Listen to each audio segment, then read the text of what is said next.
This is the video for 9.5 and we are talking about completing the square. Completing the square is a technique that is used for two things. First, it is another method that is used for solving quadratic equations. And second, and more frequently, it is used to convert a quadratic polynomial from standard form to vertex form. This is standard form, and we've already talked about this, and we can use completing the square to convert from standard form to vertex form, and this is vertex form, and you do need to write that down and you need to memorize it. Now we are going to use completing the square to do both of these things. We're going to use completing the square to solve quadratic equations, and we are going to use completing the square to convert from standard form to vertex form. But before we do so, we need to learn how to create a perfect square trinomial. Now we've already learned what a perfect square trinomial is, and we've learned how to identify them and how to factor them, but now we're going to learn how to create them. So in example number 1, it says, what is the value of c such that x squared minus 16x plus c is a perfect square trinomial?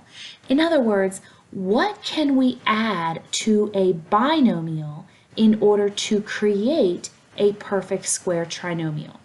So what can I add to x squared minus 16x in order to make this a perfect square trinomial? Well, write this down and memorize this. B divided by 2 squared. If I add b divided by 2 squared to any binomial, I will create a perfect square trinomial. So what is b divided by 2 squared here? Well, b is negative 16. So if I take negative 16 divided by 2, which is negative 8, and I square that, I get 64. So if I add 64 to x squared minus 16x, I will create a perfect square trinomial. And then how does that factor? What is the binomial squared? X minus 8 squared. This is the same thing as this. So pause the video and make sure that you understand what I did. I added b divided by 2 squared to my binomial here, and I created a perfect square trinomial, which then factors to this. And we already talked about perfect square trinomials, so you should recognize this. The only thing we're doing differently here is creating a perfect square trinomial. Okay, so now go ahead and hit pause and create a perfect square trinomial here. What is the value of c such that x squared plus 20x plus c is a perfect square trinomial? And then tell me, what is the binomial squared?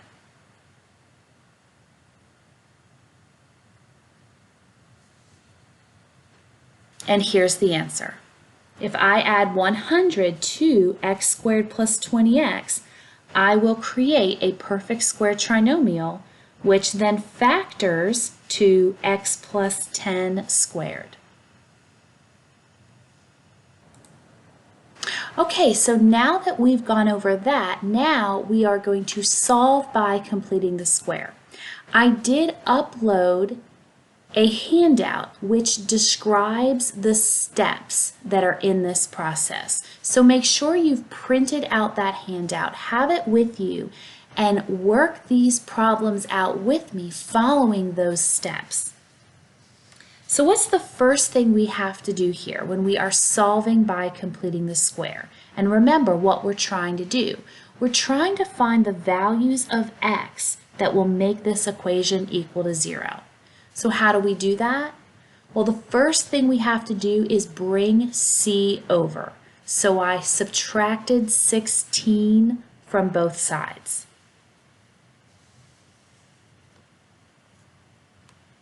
Then I want to create a perfect square trinomial. So remember what we did in example number 1. How do I do that? I add b divided by 2 squared to both sides. So you can pause the video and make sure that you understand what I did here. I added b divided by 2 squared to both sides, and in doing so, I just created a perfect square trinomial right here.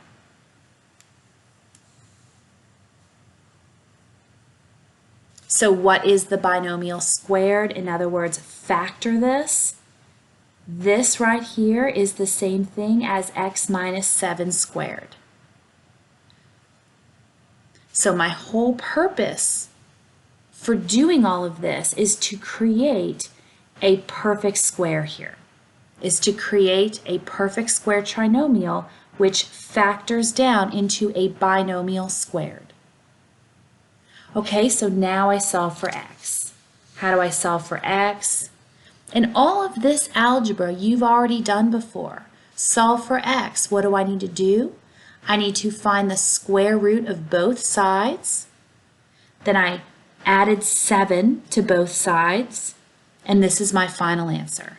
And remember, this is going to be plus or minus the square root of 33.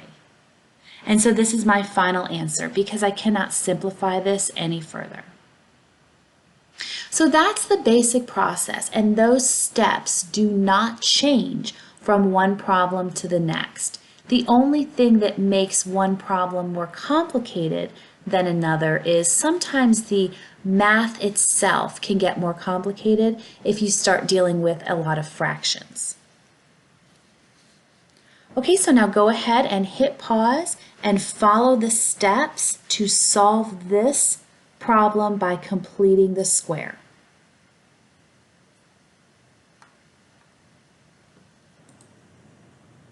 Okay, so I want to work this out with you here. What's the first thing I have to do? I have to get c on the other side. I need to make sure that c is on the right-hand side here. Separate it away from these terms. Why? Because I want to create this as a perfect square trinomial. And how am I going to do that? I'm going to add b divided by 2 squared to both sides. So that's what I did here. I added b divided by 2 squared to both sides. And now you can see why the math can get a little bit complicated here if you're dealing with fractions. And I do want you to deal with the fractions. Do not convert to decimals. You have to learn how to work well with fractions. So I created a common denominator so I can add these. And then I'm going to create this as a binomial squared. So again, pause the video and make sure that you understand what I did here. So now I have a binomial squared here. I added the fractions together. Now I just need to solve for x. I want to take the square root of both sides. So once I take the square root of both sides, this is what I have. I cannot find the square root of 21, and I cannot simplify this any further. But the square root of 4, remember, is 2. Now I want to get x by itself. Now this answer is not wrong, but it's not in appropriate form. This is appropriate form. This is how you would see your answer on the SAT. So if you got that wrong, please rework it. Okay, now here's something else I want to go over with you. When completing the square, you must make sure A is 1. Please write this down. So for example, if I'm given this problem right here and I want to complete the square, if I want to solve by completing the square, I cannot do that until I make A 1. So how do I make A 1? What do? I divide every term by 2. And once I divide every term by 2, this is what I get. So now A is 1, and now I can solve by completing the square. So you can see again why these problems can get more complicated mathematically once you start dealing with all of these fractions. But again, the basic process and the steps will remain the same from one problem to the next. But A must be 1 before you begin completing the square. And finally, example number 3, finding the vertex by completing the square. So in other words, now we're going to use the process or the technique of completing the square to convert this equation from standard form to vertex form. So the same process applies. You're going to use the same steps in this process. The first thing you're going to do is bring C over. Pause the video and work this out with me and make sure that you understand what I'm doing each step of the way. You're going to bring C over. So I subtracted 8 from both sides. Then, what do I want to do? The same thing I've been doing. I want to create this as a perfect square trinomial. So how am I going to do that? I'm going to add b divided by 2 squared to both sides. And in doing so, I created a perfect square trinomial, which now factors to x plus 3 squared. So the same process here, or excuse me, up until this point, you're doing the exact same thing you did in example number 2. The only thing that's different here is I want to solve for y. So now what am I going to do? I'm going to bring this back over. I'm going to subtract 1 from both sides, and I'm going to solve for y. Now I'm in vertex form. So let me talk to you about vertex form here. And we're actually going to talk a little bit more about this in the next lesson. I used completing the square and the steps in the process of completing the square to put this in vertex form. And it's called vertex form because you can look at this and identify immediately the vertex. The vertex here is -3, -1. This is vertex form. Y equals a times x minus h squared plus k, and your vertex is going to be hk. Now notice, this is x minus h, and I said your vertex is hk. So if this is +3, remember, this is x minus h. So if this is +3, this must have been x minus -3. So what's h? H is -3. So that's why my vertex is -3, -1. Again, pause the video to make sure that you understand how I got my vertex.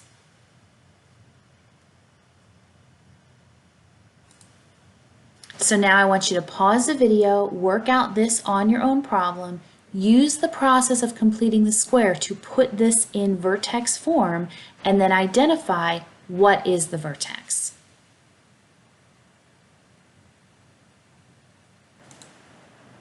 And so here's your answer. I brought C over, that's the first thing I did. I added b divided by 2 squared to both sides. In doing so, I created a perfect square trinomial, which then factored to x plus 2 squared. Then I brought this 6 back over. In other words, I solved for y, so I added 6 to both sides. And then my vertex is -2, 6. Again, it's x minus h. So that means if this is plus 2, this must have been x minus negative 2. So h, or the x coordinate of my vertex, was negative 2. Okay, so you can go ahead and do your homework. If you have any questions, please email me. If you want me to work out any of those problems for you in greater detail, please send me an email. I will work out any problem that you ask me to on video in greater detail, and I can send you that private video link.